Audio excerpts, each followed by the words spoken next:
Good morning dear students. आज की हमारी नेक्स्ट क्लास में है प्रबंध के उद्देश्य का थर्ड पॉइंट। हमने 2 पॉइंट्स पहले वाली क्लासेस में पढ़ लिए थे, प्राथमिक उद्देश्य और सहायक उद्देश्य में। अब हम जो नेक्स्ट क्लास में पढ़ेंगे वो हमारे व्यक्तिगत उद्देश्य होंगे। देखो एक बार फटाफट से रिवाइज कर लेते हैं। प्राथमिक उद्देश्य क्या था? संस्था का मुख्य उद्देश्य है जो संस्था के आंतरिक व बाह्य दोनों रूपों को देखता है। उचित लागत पर वस्तु का निर्माण भी करना, और दूसरा उपभोक्ता संतुष्ट हो इसीलिए उचित लागत पर वस्तुओं को बेचना भी इसका उद्देश्य था। सहायक उद्देश्य, प्राथमिक उद्देश्य हमें अच्छे से प्राप्त हो जाए इसके लिए सहायक उद्देश्यों का निर्माण किया जाता है। और सहायक उद्देश्य किस लिए बनाए जाते हैं? सहायक उद्देश्य आंतरिक क्रियाओं को पूरा करने के लिए, उपक्रम की जो आंतरिक क्रिया है यानी संस्था की आंतरिक क्रियाओं को पूरा करने के लिए, इंटरनल पार्ट्स कवर हो जाए हमारा, इसलिए हमें सहायक उद्देश्यों का निर्माण करना पड़ता है। नेक्स्ट आज की क्लास में हम पढ़ेंगे प्रबंध के उद्देश्यों में तीसरा पॉइंट व्यक्तिगत उद्देश्य, और नेक्स्ट होगा हमारा सामाजिक। और आज की क्लास में हम प्रबंध के उद्देश्यों को खत्म कर देंगे। देखिए व्यक्तिगत उद्देश्य की बात करें हम तो व्यक्तिगत उद्देश्य समझ में आ रहा, व्यक्तिगत किसी पर्सन से रिलेटेड। प्रबंध के कुछ उद्देश्य रहे होंगे जो किसी मानव से संबंधित रहे होंगे, बिल्कुल सही है। इससे आशय मानवीय संसाधनों की संतुष्टि से है। अब मानवीय संसाधन कौन है? देखो मानवीय संसाधन को हमने 3 भागों में बांटा है, 3 वर्गों में बांटा है। कितने भागों में बांटा है हमने? 3 भागों में। उद्यमी, प्रबंधक और अन्य कर्मचारी। अब ये उद्यमी कौन है? एंटरप्रेन्योर, जो संस्था का निर्माण करता है वो हमारा उद्यमी है। इसे हम ऑनर भी बोल सकते हैं। संस्था का मालिक मानव के रूप में ही है ना, वो मशीन थोड़ी ना है, तो मानव के रूप में है पहला। दूसरा प्रबंधक यानी मैनेजमेंट जो संभालते हैं। सिंपल सी बात है, प्रबंध का जो निर्माण कर रहे हैं, या ये कह सके प्रबंध जो निर्माण किया कर दिया गया है ऑनर के द्वारा, वो उस पर जो वर्क कर रहे हैं, नेतृत्व कर रहे हैं। पढ़ा था हमने पॉइंट, प्रबंध एक नेतृत्व के रूप में भी है। तो यानी प्रबंध का जो निर्माण किया गया है, जो नियम बनाए गए हैं, उसका रूल एंड रेगुलेशंस को जो चला रहे हैं प्रबंधक कहलाएंगे। दूसरा और तीसरा अन्य कर्मचारी, जिसमें हमारे एम्प्लॉयज आ गए, हमारे लेबर्स आ गए, हमारी वर्कर्स आ गए। ये 3 व्यक्ति के रूप में बांटा है मानवीय संसाधनों को, और इसी के कुछ उद्देश्य होते हैं प्रबंध के। जब हम संस्था के उद्देश्य बना रहे हैं, सहायक उद्देश्य बना रहे हैं, जो संस्था के अंदर के भाग को देख रहा है, जिसमें हमें लाभ कमाना है, तो हमें व्यक्तिगत उद्देश्यों को भी पूरा करना पड़ेगा। क्योंकि उद्यमी, प्रबंधक और अन्य कर्मचारी तीनों अलग अलग उत्तरदायित्व लिए हुए हैं और इनकी आकांक्षाएं भी अलग अलग है। उद्यमी का क्या उत्तरदायित्व है? उद्यमी का उत्तरदायित्व है कि उसका जो संस्था है वो अच्छे से काम करे। दूसरा, संस्था में लाभ हो। तीसरा, जो भी मैन्युफैक्चरिंग की जा रही है वो उत्पादन यानी मैन्युफैक्चरिंग में गुणवत्ता अच्छी हो, क्वालिटी और क्वांटिटी दोनों अच्छी हो, जिससे उपभोक्ता संतुष्ट हो जाए। ओवरऑल बोले तो उद्यमी का यानी ऑनर का एक ही है उद्देश्य, अधिक से अधिक बिक्री हो जिससे उपभोक्ता संतुष्ट और संस्था को लाभ अर्जित करती रहे। दूसरा, प्रबंधक क्या काम करेंगे?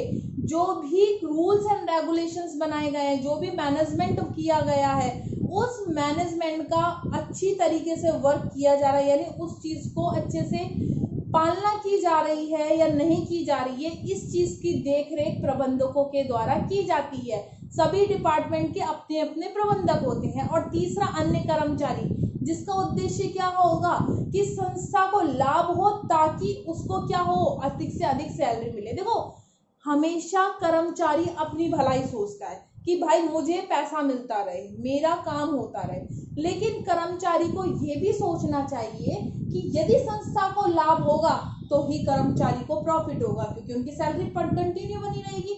सपोज दैट संस्था लॉस में जा रही है तो क्या कर्मचारी सही तरीके से काम कर पाएंगे? वहां से कर्मचारियों की छटनी होना स्टार्ट हो जाएगा।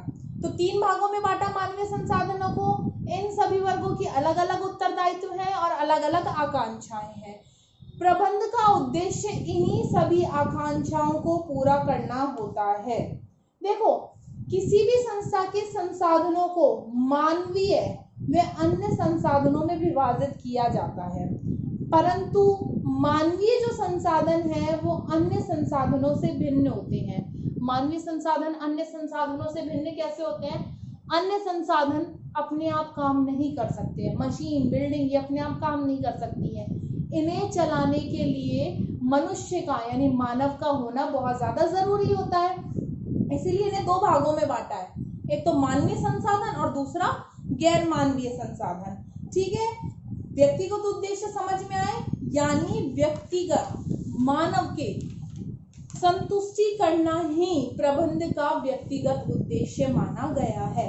चौथा जो पॉइंट पढ़ेंगे वो हमारा है सामाजिक उद्देश्य। सामाजिक उद्देश्य कैसे? समाज में रहते हैं हम तो कुछ उद्देश्य समाज के प्रति भी हैं। नेक्स्ट फोर्थ पॉइंट अपना सामाजिक उद्देश्य। देखो, हमने प्राथमिक कार्य किए, सामाजिक सहायक कार्य किए, व्यक्तिगत कार्य किए, यानी उद्देश्य पूरे किए। अब हमारा नेक्स्ट और लास्ट उद्देश्य है यानी प्रबंध का उद्देश्य। हमारे उद्देश्य से मतलब है प्रबंध का उद्देश्य है सामाजिक उद्देश्य। देखो, सामाजिक उद्देश्य में क्या है हमारा कि संस्था जो भी है, मनुष्य जो भी है, वो कहाँ रहता है? समाज में रहता है, और समाज में रहते हुए ही वह सारे काम करता है। कोई भी संस्था में उत्पादन कर रहा है या सेवा दे रहा है समाज में, यानी उसे वस्तु कहाँ से प्राप्त हुई, संसाधन कहाँ से प्राप्त हुए? समाज से, और वो उनको उत्पादित कर या अपनी सेवाओं के जरिए परिवर्तित करता है और वापस समाज को दे देता है। यानी समाज से ले रहे हैं और समाज को ही हम वापस दे रहे हैं। तो उपक्रम में संसाधन समाज से प्राप्त करता है और उनमें से कुछ को उत्पादन व सेवाओं में परिवर्तित करता है। या तो वस्तु का उत्पादन करेगा या सेवा देगा, जैसे डॉक्टर हो गए, चार्टेड अकाउंटेंट हो गए, लॉयर्स हो गए, हमारे सेवाओं के जरिए उत्पादन और सेवाओं की प्रक्रिया को किसको दे देते हैं? समाज को दे देते हैं।